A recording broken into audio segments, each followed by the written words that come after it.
सियोन्स को शुरू करते हैं और इलियादा उनको साफ साफ बता देती है कि रिचुअल खत्म करने से पहले कोई भी बोर्ड से हाथ नहीं उठाएगा, यानी कि स्पिरिट को वापस भेजने से पहले कोई भी ये नहीं कर सकता, और ऐसा किया तो दिक्कत हो सकती है। खैर वो सियोन शुरू कर देते हैं और अभी तक तो सभी फ्रेंड्स को ये सब चीजें मजाक लग रही थी, लेकिन बस जैंग ही सीरियस हो रखा था। खैर वो जैसे ही सियोन्स को शुरू करते हैं, इलियादा स्पिरिट को बुलाना शुरू करती है तो पूरे घर में से किसी के फुट स्टेप्स की आवाज आ रही थी और बोर्ड पर रखा हुआ मार्कर अपने आप हिलने लगता है और वो सभी काफी डर जाते हैं। वो स्पिरिट से उसका नाम पूछते हैं और वो जो मार्कर होता है वो मूव करके उन्हें अपना नाम बियाज बताता है, यानी कि यहाँ पर जो कोई भी स्पिरिट थी उसका नाम बियाज था। अब इतना काफी नहीं था कि पूरे रूम की चीजें अपने आप हिलने लगी थी, दरवाजे अपने आप खुलने और बंद होने शुरू हो गए थे, लाइट जो थी वो भी बार बार जल बुझ रही थी और फिर अचानक से लाइट चली जाती है। खैर इन सबको बतूहान मजाक समझ रहा था, इसलिए वो बोर्ड पर से हाथ हटा देता है और यही तो उसको बिल्कुल नहीं करना था। और इलियादा ने इसके लिए साफ साफ इनकार किया था कि बोर्ड से कोई भी हाथ नहीं हटाएगा जब तक कि वो स्पिरिट को गुड बाय या फिर वापस नहीं भेज देती, लेकिन यहाँ पर रूल तोड़ दिया गया था। खैर बतूहान को अभी भी ये सब मजाक लग रहा होता है, लेकिन चीजें अभी भी हिल रही थी। खैर फिर इलियादा और बतूहान तो पावर स्विच ढूंढने चले जाते हैं, लेकिन जैंग जो होता है वो आइजा के पास ही रुक जाता है। आइजा काफी डरी हुई थी और जैंग भी डरा हुआ था, लेकिन कुछ ही समय में लाइट आ जाती है और फिर सभी अपने अपने घर चले जाते हैं। किसी को भी जो हुआ था वो सीरियस नहीं लग रहा था और सब यही सोच रहे थे कि वो शायद इलियादा का एक प्रैंक था। खैर रात को जब इलियादा फ्रिज से निकालकर दूध पी रही होती है तो वो अचानक खून में परिवर्तित हो जाता है और इलियादा उसको थूक देती है, लेकिन जब वो देखती है तो वो असल में दूध ही था।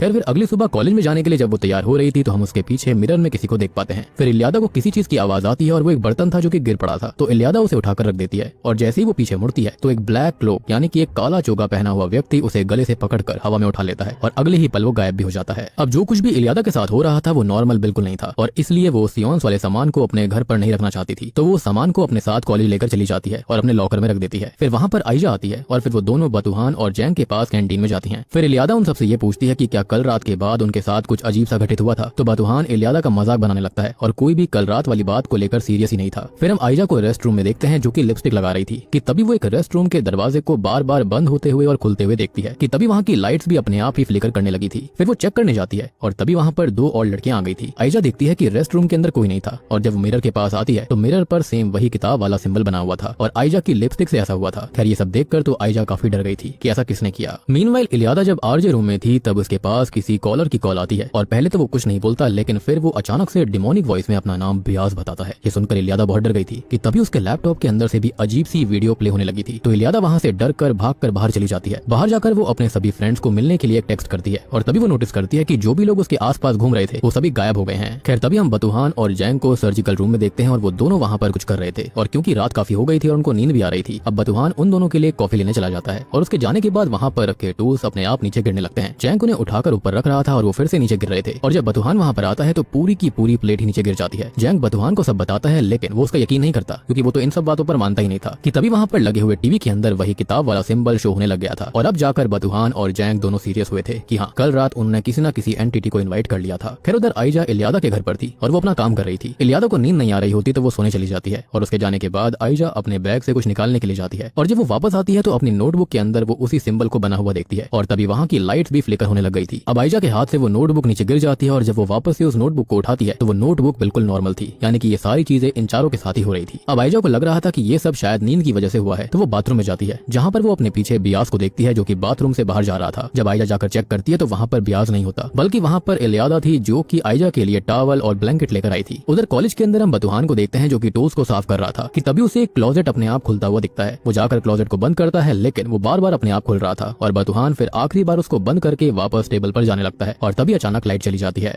अब बतूहान जो होता है उसे कुछ भी नहीं दिख रहा था, तो वो किसी तरह से स्विच बोर्ड तक जाने की कोशिश करने लगता है, लेकिन अगले ही पल वो खुद को एक टेबल पर बंधा पाता है और फिर वहाँ पर बियाज आता है और वो एक प्लायर की मदद से बतूहान का एक दांत उखाड़ देता है। फिर बतूहान जाग जाता है क्योंकि असल में ये सब एक सपना था और जैंग उसके पास बैठा हुआ था, लेकिन वो सपना नहीं क्योंकि बतूहान का एक दांत अपने आप गिर जाता है और वहाँ पर रखे हुए एक प्लायर के ऊपर खून भी लगा हुआ था। हो सकता है कि ऐसा करने के बाद बियाज वहाँ से चला गया होगा और शायद से वो बेहोश हो गया। खैर अब वो दोनों बहुत ज्यादा डर गए थे। उधर घर पर इलियादा सो रही थी कि तभी उसके पास भी बियाज आता है और अचानक घर के सिक्योरिटी अलार्म बजने लग गए थे। इलियादा उसके शोर से जाग उठती है और जल्दी से जाकर अलार्म बंद करती है। आइजा इलियादा को कहती है कि वो दोनों एक ही रूम में सो जाती हैं क्योंकि उन्हें काफी डर लग रहा था और इसके बाद फिर वो दोनों ही सोने चली जाती हैं।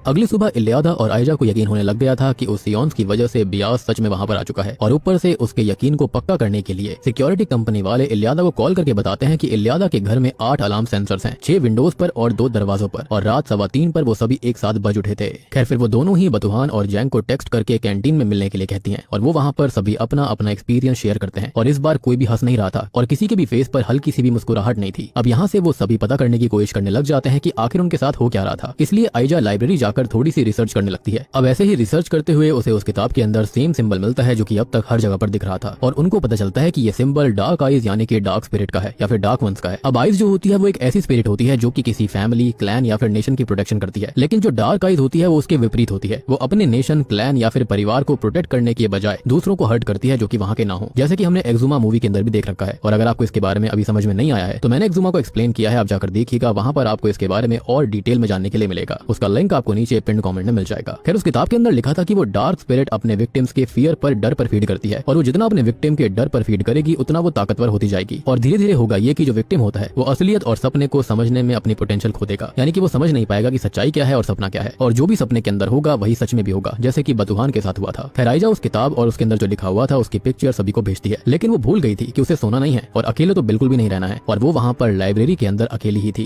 खैर वो किताब वापस रखकर वहाँ से जाने लगती है और तभी लाइट फ्लिकर करने लग गई थी। वो जल्दी से वहाँ से जाने लगती है, लेकिन बियाज वहाँ पर आ चुका था। उसे देखकर वो जल्दी से वहाँ से भागने लगती है, लेकिन अंधेरी की वजह से वो नीचे गिर पड़ती है और बियाज उसको खींच कर ले जाता है और खत्म कर देता है। वहाँ पर इलियादा, बतुहान और जैंग को यही लग रहा था कि आइजा अभी भी रिसर्च कर रही होगी, लेकिन वो अगली सुबह आइजा की बॉडी देखते हैं और किसी को भी ये बात नहीं पता थी कि ये कैसे हुआ, और आइजा की मौत से तीनों दोस्त बहुत डर गए थे और वो इन सब का जिम्मेदार एक दूसरे को ही ठहराने लगते हैं। खैर ऐसे ही बतुहान की नजर जैंग की गर्दन पर जाती है और उसकी गर्दन पर सेम वही सिंबल दिखाई देता है, और वो सिर्फ उसकी ही गर्दन पर नहीं बल्कि तीनों की नेक पर था। ऐसा लग रहा था कि जैसे इन सबको ही मार करा गया हो। अब उन्हें कुछ भी समझ में नहीं आता, इसलिए वो लाइब्रेरी जाकर उस किताब को पढ़ते हैं जिसकी पिक्चर आइजा ने दी थी। अब उसमें उन्हें बाकी की बात भी पता चलती है कि जैसे जैसे डार्क स्पिरिट ताकतवर होगी उसके विक्टिम्स हेलुसिनेट करने लगेंगे और रियलिटी जैसे नाइटमेयर्स में फंस जाएंगे, और फिर जैसे ही विक्टिम्स की गर्दन के ऊपर डार्क स्पिरिट का सिंबल आ जाएगा तो 2 दिन के अंदर अंदर डार्क स्पिरिट विक्टिम्स को खत्म कर देगी। मतलब कि उन तीनों के पास अब बस 2 दिन ही बचे हुए थे। खैर अब वो एक शेमन को ढूंढते हैं और उन्हें ज़ैनब नाम की एक स्पिरिचुअलिस्ट के बारे में पता चलता है जो कि 5 साल पहले सेम उनकी वाली सिचुएशन में थी, और इलियादा के घर में ही ज़ैनब के साथ वो सब ये हुआ था, क्योंकि 5 साल पहले ज़ैनब वहीं पर रहा करती और वो रिचुअल वाली चीजें ज़ैनब को ऐसे ही मिली थी जैसे कि इलियादा को मिली। खैर खबर के हिसाब से एक रात 4 दोस्तों ने किसी तरह का रिचुअल करा था और किसी एंटिटी ने ज़ैनब के 3 दोस्तों को खत्म कर दिया, और वो एक लौती वहाँ पर सर्वाइवर थी। खैर क्योंकि ये कहना ज़ैनब का था कि उसके दोस्तों को एक एंटिटी ने मारा था, तो ज़ैनब को एक मेंटल इंस्टीट्यूट के अंदर भेज दिया गया। खैर वो तीनों किसी तरह उस मेंटल इंस्टीट्यूट का पता लगा लेते हैं और वो ज़ैनब से मिलते हैं, लेकिन जैसे ही ज़ैनब उनको दिखाई देती है तो वो उन तीनों की गर्दन चेक करती है और वो उन सिंबल्स को देखकर सीधा बोल देती है कि अब उन तीनों को कोई नहीं बचा सकता। इलियादा उसे वही रिचुअल वाला सामान दिखाती है और ज़ैनब उसे देखकर एक शब्द बोलती है, बियाज। खैर वो बताती है कि बियाज एक रूथलेस वॉरियर की स्पिरिट है जिसमें रहम नाम की कोई चीज नहीं होती। बियाज एक मंगोलियन प्रिंस था जिसे ब्लैक आर्ट्स में इंटरेस्ट था, और असल में उसने एक बहुत ही शक्तिशाली विज़र्ड से ये काली शक्तियां सीखी थी, लेकिन वो इतना बेरहम था कि उसके मरने के बाद ना उसे नर्क में जगह मिली ना ही धरती पर, तो उसने खुद को ड्रीम वर्ल्ड के अंदर संभाल लिया। और अब क्योंकि इलियादा ने उसको बुला लिया है तो वो उनको खत्म कर देगा, क्योंकि उसे मारने के अलावा कुछ नहीं आता, वो इतना ज्यादा बेरहम है। खैर इलियादा ज़ैनब से बचने का रास्ता पूछती है क्योंकि ज़ैनब एक लौती सर्वाइवर थी, लेकिन ज़ैनब कहती है कि वो भी मर गई थी। बियाज ने उसके दोस्तों को खत्म करने के बाद उसका भी गला दबाकर खत्म कर दिया था, लेकिन पैरामेडिक्स ने उसको वापस जिंदा कर दिया था। बेसिकली उसने डेथ को चीट किया, लेकिन उसने अपना एक हिस्सा खो दिया है। खैर वो उन्हें वही डैगर देती है जिससे बियाज को खत्म करा जा सकता है, और वो इलियादा को अपना प्रोटेक्शन पेंडेंट भी देती है और उन तीनों को रिवर्स रिचुअल करने के लिए बोलती है, यानी कि जैसे उन्होंने बियाज को बुलाया था वैसे ही उल्टा रिचुअल करके बियाज को वापस भेजना पड़ेगा। खैर इसके बाद ये तीनों वहां से सीधा कॉलेज जाते हैं। जैंग और इलियादा तो लाइब्रेरी चले गए थे, लेकिन बतुहान को कुछ काम था तो वो बाद में लाइब्रेरी जाने वाला था। खैर अब वहीं कार पार्किंग के अंदर बतुहान को आइजा दिखाई देती है और वो उसका पीछा कर रहा था। वो उसे देखकर गले लगा लेता है कि तभी एक कार आकर बतुहान को हिट करती है और बतुहान वहीं ऑन द स्पॉट खत्म हो जाता है। हम देख पाते हैं कि बियाज जिन लोगों को खत्म करता था वो उनकी स्पिरिट से अपना काम भी करवा सकता है, यानी कि अब आइजा उसके कंट्रोल में थी। उसकी सोल को वो इस्तेमाल कर रहा था इन तीनों दोस्तों को फंसाने के लिए, उनकी भी सोल्स को क्लेम करने के लिए, यानी कि अब तक बियाज ने जितनी भी जानें ली होंगी वो उनको अपने कंट्रोल में करके रखता होगा, उनकी सोल्स को अपने पास रख लेता होगा। खैर उधर लाइब्रेरी के अंदर जैंग को बतुहान की मौत के बारे में पता चल चुका था, तो अब बिना देर किए वो दोनों रिवर्स रिचुअल करने लगते हैं। रिचुअल के दौरान वहाँ की लाइट फ्लिकर होने लगी थी, चीजें हिलने लगी थी और बियाज उन दोनों को हेलुसिनेशन भी करवा रहा था। ऐसे काफी टाइम तक चलता रहता है, लेकिन फिर सब शांत हो जाता है। वो दोनों एक दूसरे की गर्दन चेक करते हैं और वहाँ पर अब वो सिंबल नहीं था, और अब ये देखकर वो दोनों ही चैन की सांस लेते हैं। फिर वो वहाँ से जाने लगे थे, लेकिन जैंग अपना मोबाइल लाइब्रेरी के अंदर ही भूल गया था, तो वो वापस से लाइब्रेरी के अंदर उसे लेने जाता है और इलियादा स्टेयर्स पर ही बैठी हुई थी। यहाँ पर इलियादा अपनी गर्दन चेक करती है और वहाँ पर अभी भी वही सिंबल था। वो दोनों ये बात भूल गए थे कि बियाज विक्टिम्स को हेलुसिनेट करवा सकता है, यानी कि उसने उनको झूठ चीज दिखवाई। खैर उधर जैंग को भी सिंबल के बारे में पता चल गया था और जैंग जल्दी से वो डैगर उठा लेता है, लेकिन बियाज तभी पीछे से आकर जैंग की गर्दन तोड़ देता है। इलियादा ऊपर आती है और वो जैंग को वहाँ पर खत्म हुआ देखती है, और जैसे ही वो डैगर उठाने की कोशिश करती है डैगर वहाँ से गायब हो गया था। अब वहाँ पर बियाज आ चुका था और इलियादा उससे बचकर भागने लगती है। एक जगह जाकर वो नीचे गिर जाती है और बियाज ने उसको पकड़ लिया था, लेकिन वो किसी तरह से बचकर सर्जिकल रूम के अंदर छिप जाती है एंड एज अ वेपन वो अपने पास एक कैंची को रख लेती है, लेकिन अब कोई फायदा नहीं था क्योंकि बियाज वहाँ पर आ चुका था और वो इलियादा को गले से पकड़कर हवा में उठा लेता है और उसको खत्म कर देता है। फिर हम पैरामेडिक्स को देख पाते हैं जो कि इलियादा को जिंदा करने की कोशिश कर रहे थे और सीन फिर इलियादा के घर पर शिफ्ट होता है।